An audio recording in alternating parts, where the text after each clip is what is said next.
industry, if I can just do some financials. I don't mean to bore you with this a little bit. But in consumer electronics, the gross margins in the US, are about 20–25%. That includes some services in there. The more services you do, you can improve your gross margin structure.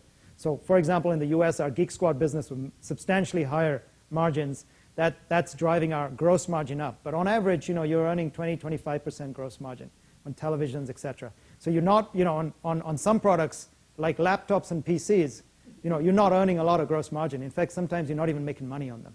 You're making money on what you sell around them and services around them, right? Apple's a very interesting exception and a disruptor, which I can talk about later. But so that's the kind of industry structure. In China, the gross margin structure is about 12–15% gross margin.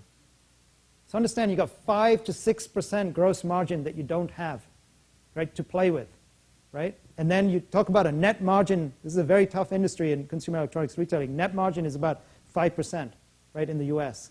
So if you're gonna play with 5% of that, it's very unprofitable to build. So the existing model in China, Gomei and Suning P&L, and I'm not, giving away any inside information that's not.